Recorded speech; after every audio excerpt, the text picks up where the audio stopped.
Assalamualaikum warahmatullahi wabarakatuh. Alhamdulillahillazi arsala rasulahu bil huda wa dinil haq yujhirahu ala dini kulli wa kafa billahi syahida. Asyhadu an la ilaha illallah wa asyhadu anna Muhammadan abduhu wa rasuluh amma ba'du. Saudaraku, para dermawan, donatur mulia dari relawan peduli rakyat Indonesia yang juga merupakan relawan Anies Baswedan dimanapun Anda berada, semoga pada hari ini Anda selalu sehat, selalu dalam rahmat dan kasih sayang Allah Subhanahu wa taala tentunya. Amin ya rabbal alamin. Salawat dan salam senantiasa bagi Nabi kita Nabi Muhammad sallallahu alaihi wasallam. Begitu juga untuk keluarganya, sahabatnya yang soleh, sahabatnya yang mulia, para tabi'in, tabi'ut tabi'in, dan hamba-hamba Allah yang soleh, pengikutnya yang soleh, yang terus beritiba, terus mencontoh Rasulullah SAW hingga akhir zaman. Amin ya rabbal alamin. Semoga Allah anugerahkan kita termasuk hamba Allah di akhir zaman yang senantiasa mencontoh, menauladani, mengagumi baginda Rasulullah Sallallahu Alaihi Wasallam. Saudaraku dimanapun Anda berada, pada kesempatan kali ini, alhamdulillah kita bisa bertemu lagi di kisah nomor 7 tentang sahabat-sahabat Nabi dari buku Fadilah Amal, kitab Fadilah Amal karangan Syekhul Hadis Maulana Muhammad Zakaria Al-Khandalawi rahmatullahi. Dan buku ini diberikan dari Dr. Umi Solehah Sri Listiawati, ya, 4 kali memberikan baju layak pakainya dan buku diantaranya, kemudian 3 kali memberikan infak sedekahnya untuk kaum duafa fuqara rumah sakit. Jazakillah khairan jaza. Saudaraku para dermawan dimanapun Anda berada, pada kisah ke-7 ini saya akan bacakan tentang kisah sahabat Nabi yang mulia, yaitu kisah penderitaan Sayyidina Amr radhiyallahu an dan kedua orang tuanya. Sayyidina Amr radhiyallahu an dan kedua orang tuanya telah banyak mengalami siksaan yang pedih demi agama mereka. Mereka dibaringkan di padang pasir di bawah terik matahari Mekah yang sangat panas sekali. Setiap baginda Nabi Shallallahu Alaihi Wasallam lewat di depannya, beliau menasihati mereka, bersabarlah wahai keluarga Yasir. Janji Allah untuk kalian adalah surga tuh. Jadi ketika melihat keluarganya Yasir, ibunya Sumayyah, kemudian ayahnya Yasirnya, anaknya kan Amr ya, kisah kita kali ini Amr bin Yasir. Nah, ketika disiksa Rasulullah melewati mereka hanya Rasulullah bisa mengatakan bersabarlah wahai keluarga Yasir, janji Allah untuk kalian adalah surga. Nah, kalau Rasulullah SAW sudah mengatakan janji Allah bagikan surga, pasti itu masuk surga, pasti, demi Allah pasti. Dan kita harus yakin, itu yang dinamakan iman ya. Jadi kalau ragu-ragu, auzubillah, semoga Allah lindungi kita dari orang yang ragu-ragu. Nah, gini sedikit lah. Saudaraku yang dirahmati Allah Subhanahu wa taala, bersabarlah wahai keluarga Yasir, sesungguhnya janji Allah untuk kalian adalah surga. Akhirnya ayah Sayyidina Amr radhiyallahu an yang bernama Yasir radhiyallahu an wafat akibat penyiksaan itu. Para penzalim tidak membiarkan dia hidup tenang sampai wafat. Sedangkan ibunya Sayyidina Amr radhiyallahu an yang bernama Sumayyah radhiyallahu an ditikam selangkangannya, kemaluannya dengan tombak oleh Abu Jahal yang memimpin suku Bani Makhzum ketika itu, ya. Abu Jahal yang terkutuk sehingga ia pun mati syahid. Ia tidak meninggalkan Islam walaupun mengalami berbagai penderitaan. Di saat umurnya sudah tua dan fisiknya sudah lemah, walaupun begitu Abu Jahal tidak menaruh belas kasihan kepadanya. Namanya orang kafir ya, nggak ada rasa belas kasihan orang kafir itu, nauzubillah. Hatinya sudah mati. Fi qulubihim maradun fazadahumullahu marada. Ya. Orang kafir itu alladzina kafaru sawa'un alaihim a anzartahum am lam tunzirhum la yu'minun. Orang kafir itu dikasih tahu enggak dikasih tahu sama aja bagi mereka, ya. Sama. Artinya hatinya sudah beku, mati. Ya, qalbun mayit, qalbun hati yang mati. Enggak ada dikasih tahu enggak ada rasa kasihan, belas kasihan, enggak ada. Enggak ada rasa tega, enggak tega itu enggak ada. Tega aja bawahnya. Ya. Jadi Abu Jahal itu tidak ada sedikit pun menaruh belas kasihan kepadanya. Dialah orang pertama kali yang mati syahid dalam sejarah Islam, yaitu ayahnya Amr bin Yasir, yaitu Yasir, dan ibunya Sumayyah. Dalam sejarah Islam, masjid yang pertama adalah masjid yang dibangun oleh Sayyidina Amr radhiyallahu anhu. Jadi masjid yang pertama dibangun tuh di dalam sejarah Islam sebenarnya oleh Ammar bin Yasir. Nah, baginda Nabi SAW dalam perjalanan hijrah ke Madinah di kampung Kuba namanya. Kalau Anda pernah berangkat umroh tuh, alhamdulillah saya pernah ya, di kampung Kuba namanya. Sayyidina Ammar bin Yasir radhiyallahu anhu mengusulkan untuk membangun tempat berteduh bagi baginda Nabi SAW agar dapat beristirahat di siang hari dan mendirikan sholat dengan tenang. Ya. Lalu Sayyidina Ammar mulai mengumpulkan batu-batu dan mendirikan masjid. Nah, itu salah satu jasa dari Ammar bin Yasir. Nah, ketika Ammar bin Yasir mendirikan masjid, dia bawa batu 2. Ya, orang pada bawa batu 1, dia bawa batu 2. Ditanya Rasulullah, "Wahai Ammar, kenapa orang pada bawa 1, kenapa 2?" Nah, tidak lain kata Ammar, "Semuanya saya ingin mendapatkan pahala ya Rasulullah." Jadi Ammar bin Yasir itu ingin pahalanya lebih banyak. Gitu, Masya Allah. Jadi orang itu berlomba-lomba dalam kebaikan dalam hal yang lain. Nah, Sayyidina Ammar radhiyallahu anhu selalu menyertai setiap pertempuran dengan penuh semangat. Pernah ia dengan sukacita berkata dalam suatu pertempuran, "Sebentar lagi akan kujumpai kekasih-kekasihku," katanya. Kekasih maksudnya orang-orang soleh yang sudah syahid di jalan Allah terlebih dahulu. Sehingga Ammar rindu ingin berjumpa dengan kekasih-kekasihnya. Kekasih-kekasih Ammar itu adalah orang-orang yang senantiasa sahabat Nabi, dan diantaranya adalah baginda Nabi Muhammad SAW. Karena Rasulullah lebih meninggal dahulu ya sebelum Ammar ya beserta jemaahnya. Kemudian dia merasa sangat haus ya ketika itu dia sedang melawan gerombolan pembangkang pemberontak kepada Ali. Nah, dia berpihak, Ammar ini berpihak kepada Ali radhiyallahu anhu. Dan memang pernah suatu ketika Rasulullah ketika di Madinah, ketika tadi bangun masjid tadi itu, ketika orang sedang kerja, Rasulullah menghampiri Ammar. Bahkan Rasulullah sampai itu debu kotoran yang dia bawa bekas bata itu Rasulullah diusapin, dilapin. Begitu sayangnya Rasulullah begitu sayang kepada sahabat-sahabatnya, kepada umatnya, kepada kita. Bukan hanya kepada Ammar, bukan hanya kepada sahabatnya, bukan hanya kepada tabi'in, tetapi kepada umatnya. Sampai Rasulullah ketika Rasulullah akan wafat, Rasulullah SAW senantiasa ingat kepada umatnya, ummati, ummati, ummati. Sayang kepada kita umatnya. Ya, sayang supaya kita ingat, ya Allah gimana umatku, bagaimana umatku. Dia mau meninggal dia masih ingat umatnya. Ketika Allah mengabarkan kebaikan-kebaikan tentang pintu surga nggak akan bisa dibuka kecuali Rasulullah. Rasulullah senang ya karena hanya Rasulullah yang diperbolehkan manusia pertama dari kalangan Nabi dan Rasul yang bisa membuka pintu surga. Lain dari itu tidak ada. Maka Rasulullah senang. Tapi Rasulullah tidak cukup senang buat dirinya sendiri. Dia mikirkan, ya Allah bagaimana dengan umatku, umatku. Masya Allah. Sehingga Rasulullah di akhir kematiannya juga memerintahkan kita untuk mendirikan sholat. Dirikanlah sholat. Sholat. Ya, kemudian juga Rasulullah ingat kepada kaum muslimin, ya, kepada para wanita untuk melindungi wanita. Masya Allah. Sayangnya Rasulullah kepada umatnya supaya kita melaksanakan sholat, dan kepada kaum wanita yang lemah. Semoga agar kita senantiasa menjaga, melindungi, menyayangi kaum wanita, apakah itu ibu kita, istri kita, anak-anak kita yang wanita. Jangan dikasari, jangan berlaku kasar, jangan berlaku semena-mena, jangan kata-kata kita membentak mereka, apalagi main tangan, main kaki, kekerasan. Nauzubillah, subhanallah. Rasulullah adalah suami yang paling lembut, suami yang paling romantis kepada istrinya, ayah yang sangat baik, ayah teladan bagi anaknya. Rasulullah adalah pimpinan umat manusia bagi umatnya semuanya. Luar biasa, maha guru. Masya Allah. Pemimpin para nabi dan rasul adalah Rasulullah SAW. Allah ya karim. Masya Allah. Allahumma salli ala sayyidina Muhammad.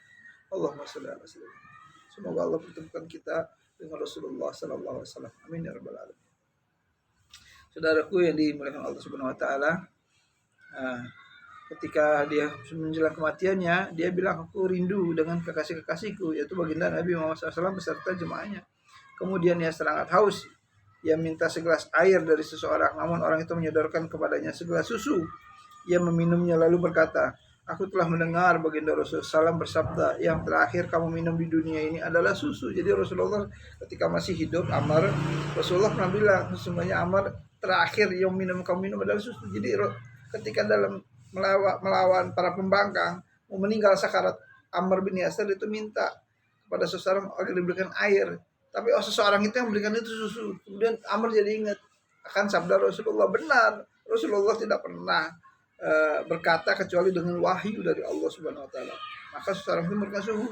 Nah, kemudian Ammar berkata, ya, sesungguhnya aku telah mendengar baginda Rasulullah SAW bersabda, yang terakhir kamu minum di dunia ini adalah susu.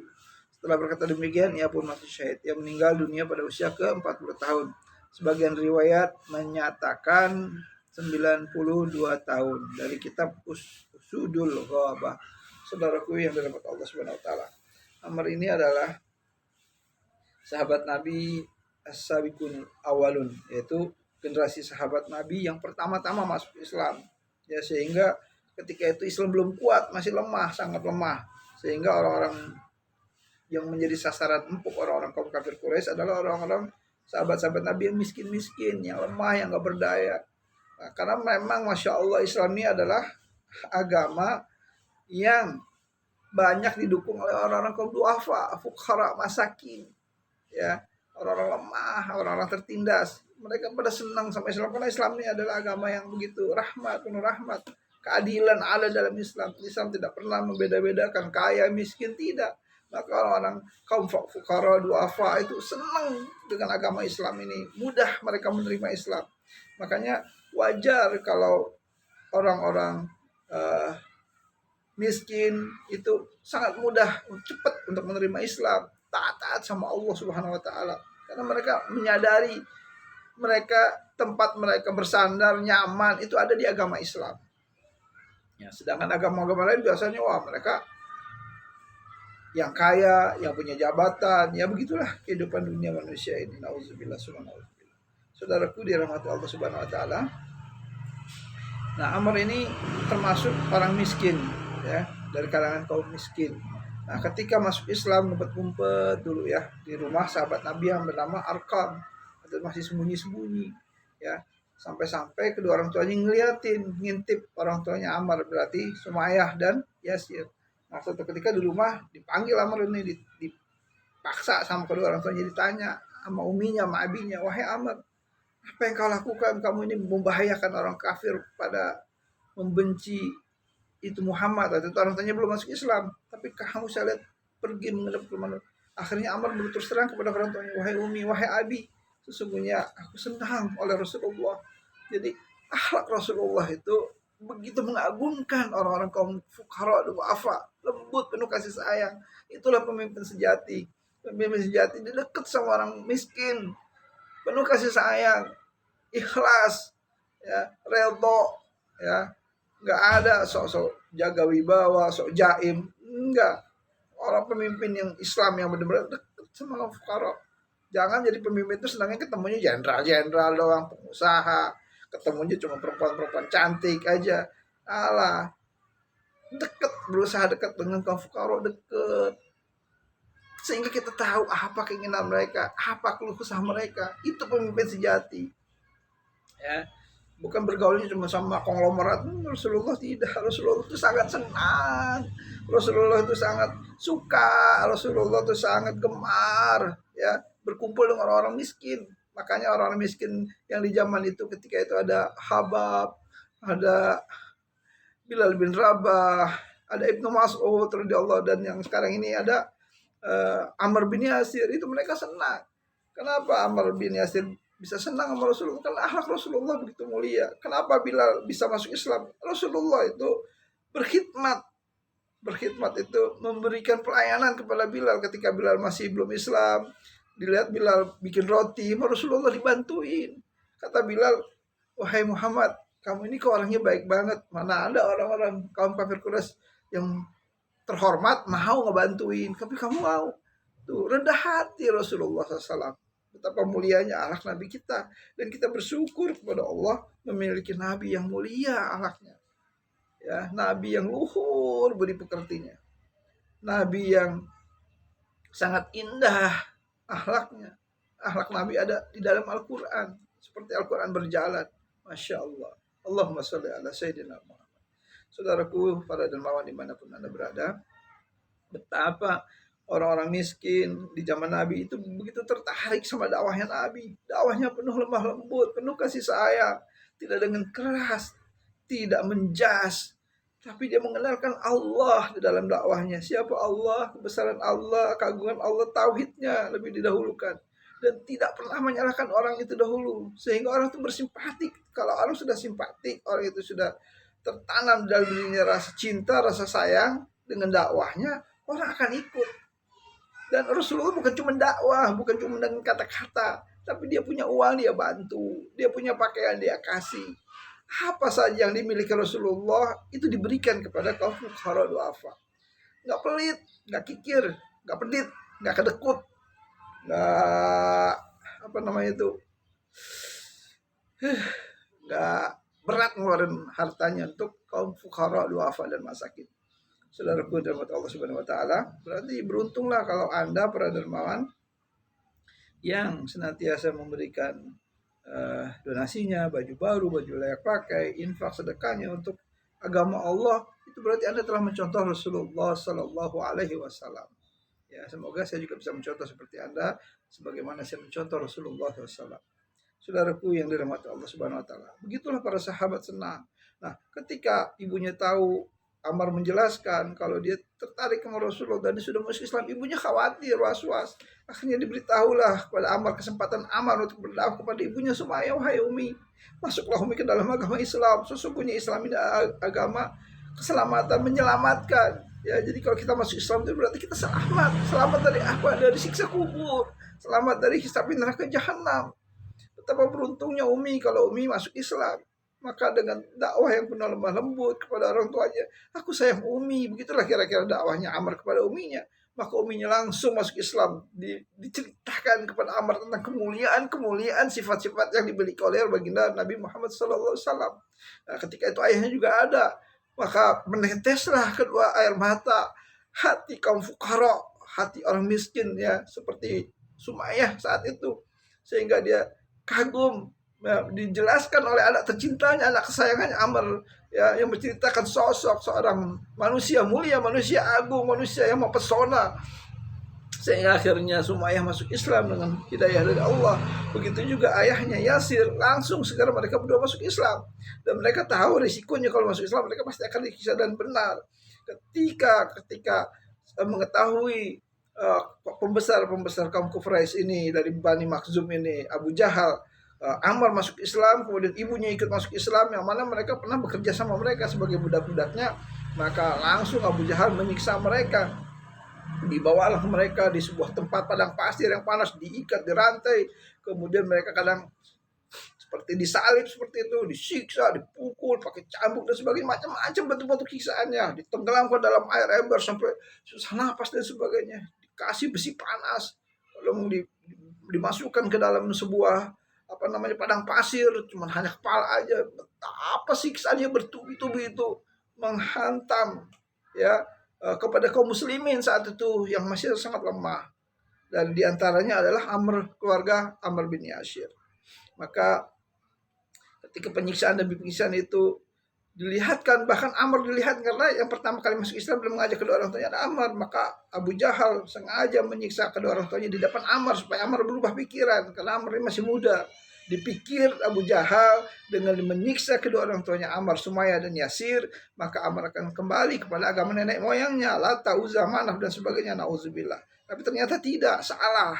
Orang yang sudah mantap menghujam dalam dirinya keimanan yang kuat, yang kokoh, itu tidak akan mudah dipengaruhi, baik dengan siksaan, dengan harta dan sebagainya. Mudah-mudahan Allah Ta'ala memberikan kepada kita akidah yang kuat, keimanan yang kuat, sebagaimana Allah Ta'ala memberikan akidah yang kuat kepada para sahabat-sahabat Nabi. Amin ya rabbal alamin. Saudaraku yang dirahmati Allah Subhanahu Wa Ta'ala, nah, Abu Jahal menyuruh Sumayyah dengan tongkatnya, dengan cambuknya, gini kan, katakanlah tahu zaman dengan kesal dia kepada orang tua yang sudah renta ini, Sumayyah. Maka Sumayyah tidak kesal cambuk. Nah, coba katakan, begitulah kira-kira kesal yang saya tonton di film Risalah, di kisah film Risalah Nabi, ya, sejarah Nabi Muhammad SAW. Maka dengan kesal Abu Jahal menodongkan cambuknya ke Sumayyah. Maka Sumayyah dengan kesal lagi, tidak udah berarti akhirnya diludahin sama Sumayyah. Kena ke mukanya Abu Jahal kesal, kemudian akhirnya ambil, dia minta tombak kepada pengawalnya, kemudian dibaringkan Ibu Sumayyah yang mulia ini, ditusukkan tombak tersebut ke selangkangannya, ke kemaluannya, sehingga tembuslah ke punggungnya dan matilah. Nah, itulah Sumayyah wanita pertama yang mati syahid di jalan Allah Subhanahu wa taala. Memang pada saat itu sakit, tapi saat ini Bunda Sumayyah, Umi Sumayyah radhiyallahu anhuma itu begitu mulia di sisi Allah. Senang saat ini, senang sampai hari kiamat itu, senang terus di alam kuburnya. Bahagia terus sampai nanti ketika ada kiamat, ketika dibangkitkan, bahagianya bertambah-tambah.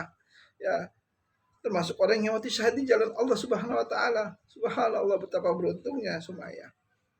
Kemudian gak cukup dengan Sumayyah, Abu Jahal, suaminya Yasir, dipikir Yasir takut. Tidak, ayahnya Ammar tetap dia berpegang teguh kepada Islam. Akhirnya mati juga. Nah, dua sudah mati, maka dipaksalah Ammar bin Yasir untuk senantiasa mengatakan la ta'uza atau menghina Nabi Muhammad dengan berbagai macam siksaan yang luar biasa, bertubi-tubi siksaan yang sangat kejam sekali, yang kita sendiri tidak akan mampu ya bila menghadapi siksaan demi siksaan seperti yang dilakukan kaum kafir Quraisy kepada Ammar bin Yasir dan para sahabat Nabi lainnya.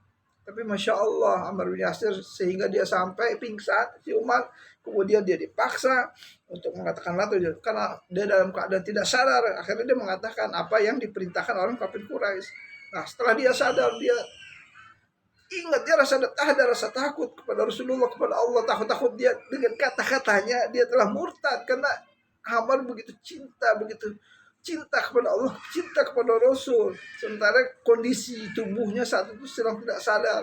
Dia mengucapkan apa yang diinginkan, maka dia menangis tertunduk. Setelah dia ditunduk dan dilepaskan, dia mengadu, ya Rasulullah, sesungguhnya aku telah mengatakan ini dan itu, katanya. Aku disiksa, dipaksa ya Rasulullah, dan aku tidak dalam keadaan seperti sadar 100% ya Rasulullah, maafkan aku ya Rasulullah. Maka Rasulullah mengatakan kepada Ammar, ya wahai Ammar, sesungguhnya itu tidak mengapa, tidak berdosa karena hatimu tetap kepada Islam.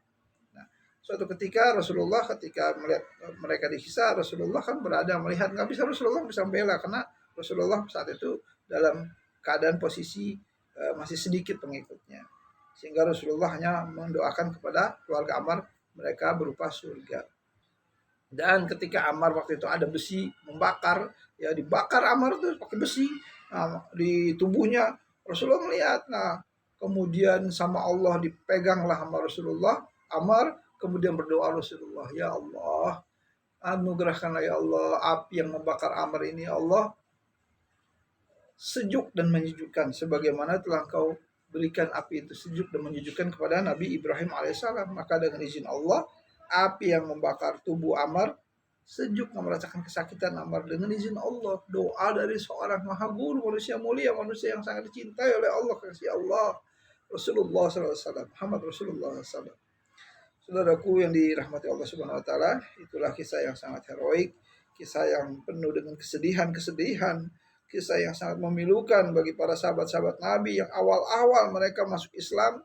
Mereka disiksa, diusir, dicaci maki, bahkan dibunuh mereka. Tapi mereka terus tegak kuat dengan memegang teguh agama Allah ini. Masya Allah. Makanya wajar kalau mereka itu ahli-ahli surga. Wajar mereka itu dimuliakan oleh Allah, dimuliakan oleh Rasulullah SAW, dimuliakan oleh para sahabat-sahabat Nabi yang lain. Betapa beruntungnya mereka orang yang mendapatkan pertama hidayah dari Allah. Ya, betapa beruntungnya mereka yang senantiasa taat kepada Allah, taat kepada Rasulullah SAW. Kita pun bisa, walaupun kita di generasi saat ini, ya, generasi akhir zaman, ya kalau kita terus membaca kisah-kisah orang-orang soleh ini, akan tumbuh akidah kita kuat, keimanan kita, rasa cinta kita kepada Allah, cinta kita kepada Rasulullah, dan kita akan dikit-dikit bertambah iman kita, bertambah sehingga mudah-mudahan Allah berikan kekuatan kepada iman kita. Sehingga kalau iman kita kuat, kita gemar beribadah. Kalau iman kita kuat, kokoh, kita senang saum sunnah.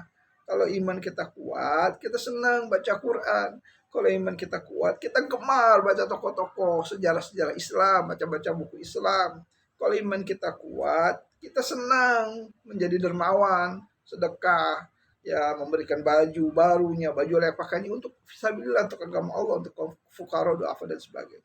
Semua tergantung keimanan. Tapi kalau iman kita lemah, iman kita yang banyak kita lakukan dosa ya semakin lemah iman itu. Nah, kemudian bukan hanya lama-lama iman itu redup. Nah, lama-lama redup, lama-lama udah iman itu nggak berguna aja. Cuma catatan aja KTP-nya Islam, tapi nggak ada imannya, nggak ada ruhnya, nggak ada rasa cintanya. Cintanya tokoh-tokoh, artis-artis yang dia kenal, nggak kenal Rasulullah, nggak kenal sahabat Nabi, dan tidak mau mengenalnya. Nah, itulah yang disayangkan. Semoga generasi-generasi sekarang, generasi anak-anak saat ini mau mengenal nabinya, banyak ikut-ikut kajian, banyak baca buku Islam. Sekarang udah mudah kan, nggak bisa diikut kajian karena jauh, misalnya karena ada sesuatu kekurangan, dia bisa baca buku, ya dia bisa baca di internet, dia bisa baca di Google misalnya. Walaupun yang lebih bagus itu kita datang, tapi kalau misalnya nggak ada sama sekali ya nggak ada masalah. Ya Islam itu agama yang mudah dan memudahkan, ya nggak bikin sulit, banyak, nggak ada alasan. Artinya kita nggak ada alasan untuk wah saya nggak tahu, saya nggak bisa baca. Subhanallah ya. Saudaraku yang dapat Allah Subhanahu wa taala, mudah-mudahan kisah heroik, kisah tauladan dari sahabat Nabi yang mulia ini, Ammar bin Yasir, menambahkan keimanan kita kepada Allah, kepada Rasulnya, menumbuhkan rasa cinta kita kepada Allah, kepada Rasulnya, menguatkan akidah kita agar kita senantiasa berusaha untuk menjadi seorang muslim yang punya kepribadian tangguh, kuat, kekal, ya semangat terus belajar Islam terus sampai kita mati, ya jangan sampai kita nggak mau belajar Islam dengan alasan kita udah tua dan sebagainya. Itulah yang dapat saya sampaikan pada kesempatan kali ini. Mudah-mudahan Allah ridho dengan saya dan kepada Anda semua. Bagi Anda yang ingin memberikan baju baru, baju layak pakai, ya buku-buku, kemudian apa aja, selimut, apa namanya, spray, sepeda buat anak-anak duafa, insya Allah kami terima dan akan kami salurkan kepada yang berhak menerimanya. Kemudian kita punya anak-anak yatim, ada 100 lebih yang yatim piatu binaan yang kita data, kemudian kita bantu. Pengennya saya itu tiap bulan ngebantu, tapi saya kan nggak bisa berbuat banyak kecuali dengan kesekup saya. Kalau saya paling bisa bantunya ya untuk 1 orang, tapi kalau saya ngajak Anda kan bisa banyak orang. Nah, itu dia manfaatnya. Kita juga ada program pembangunan masjid Mafaza pondok pesantren di Cibiuk, Garut, yang juga sedang membutuhkan biaya, anggarannya 3 miliar lebih, baru terkumpul 700 juta. Ya sudah ada beberapa orang yang menyumbang di grup-grup juga, alhamdulillah. Di antaranya itu ada Pak Makmur Tridharma dari grup aspirasi, jazakallah khairan jaza. Kemudian juga kita ada Pancu, sakit stroke, lumpuh dia dari Agustus tahun lalu, udah hampir setahun ini belum ada biayanya, cuma terbaring, tinggalnya keluarganya di sekolahan. Jadi mereka petugas kebersihan, ada istrinya, ada anaknya janda, anaknya 3. Aduh, miris kita tinggal punya rumah, tinggal di sekolahan, berobat nggak ada. Coba kalau bukan kita memikirkan, siapa lagi yang memikirkan saudara-saudara muslim kita? La yu'minu ahadukum hatta yuhibbu li akhihi ma yuhibbu li nafsi. Tidaklah dikatakan sempurna iman seseorang, iman kita, kalau kita tidak mencintai saudara muslim kita karena Allah sebagaimana mencintai diri kita sendiri. Artinya kalau kita nggak peduli, nggak mencintai saudara kita susah, gimana tuh? Belum sempurna iman kita. Bohong kalau kata ceramahnya Ustaz Arifin Ilham. Ya enggak. Tanda iman diterima di antaranya kita senang, gemar bersedekah, memberikan. Walaupun kita nggak kaya, mampu kita cuma 100 kita kasih. Oh kita mampu kalau makan kadang di restoran, di warung sampai 100.000 keluarga. Tapi untuk saudara muslim kita, kok kita nggak mampu? Untuk masjid, untuk yatim piatu dan sebagainya. Padahal sejatinya yang kita berikan itulah uang kita yang tersimpan rapi di Lauhul Mahfuz, ya, di singgasananya Allah Subhanahu wa taala, tercatat rapi. Ya, itu uang kita sesungguhnya untuk di akhirat. Kalau yang kita makan jadi kotoran, baju yang kita pakai ya lapuk nanti kalau kita. Tapi kalau sebagian kita sumbangkan, itu yang tersimpan. Jadi ada yang kita pakai, ada juga yang kita berikan kepada kaum fuqara du'afa masakin. Mudah-mudahan motivasi ini membuat kita semakin dekat kepada Allah Subhanahu wa taala dengan kita bacakan ini. Dan bagi Anda yang menginginkan memberikan donasinya, infak, sedekah, ya, wakaf dan sebagainya, Anda bisa hubungi di WhatsApp saya 0896 7164 9857. Saya ulangi 0896 7164 9857. Muhammad Herwin Hamzah. Mudah-mudahan teman kita kali ini mewaridho Allah Subhanahu wa taala. Kalau ada kata-kata yang salah itu karena kebodohan saya mohon maaf. Karena kebodohan saya, banyaknya dosa. Saya bukan ustadz ya. Saya cuma memberikan motivasi. Saya cuma membaca buku ini. Nyontek saya. Saya nggak punya ilmunya. Nggak seperti Anda. Tapi mudah-mudahan dengan dibacakan ini menambah keimanan saya dan bermanfaat juga buat Anda tentunya. Kita tutup motivasi ini dengan baca doa kafaratul majlis. Subhanakallahumma wa bihamdika asyhadu an la ilaha illa anta astaghfiruka wa atubu ilaik. Allahumma shalli ala sayyidina Muhammad wa ala ali sayyidina Muhammad. Ya Allah, semoga para dermawan yang berbaik hati, ya Allah, semoga para donatur yang Engkau lembutkan hatinya, Engkau mudahkan rezekinya, Engkau berkahi mereka ya Allah, Engkau sehatkan dia, istrinya, anak-anaknya, kedua orang tuanya, saudara-saudaranya ya Allah, Engkau tambah rezekinya bertambah-tambah, berlipat-lipat ya Allah, tidak akan habis ya Allah. Engkau simpan rapi semua sumbangan-sumbangan yang diberikannya ya Allah di sisimu ya Allah. Ya Allah, semoga menjadi pemberat timbangan mereka nanti kelak di padang mahsyar ya Allah. Ampuni dosa mereka semua ya Allah. Lindungi para dermawan ini ya Allah dari sisa kubur, sisa api neraka jahanam. Ya Allah, anugerahkan para dermawan ini ya Allah bisa memasuki surgamu ya Allah. Ya Allah, anugerahkan pada mereka bisa memasuki pintu surga yang paling luas, yang paling besar, yang paling lebar, pintu as-sakhaya, pintu khusus bagi para dermawan-dermawan yang ikhlas karena Allah Subhanahu wa taala. Amin ya rabbal alamin. Maaf atas segala kekurangan saya. Assalamualaikum warahmatullahi wabarakatuh.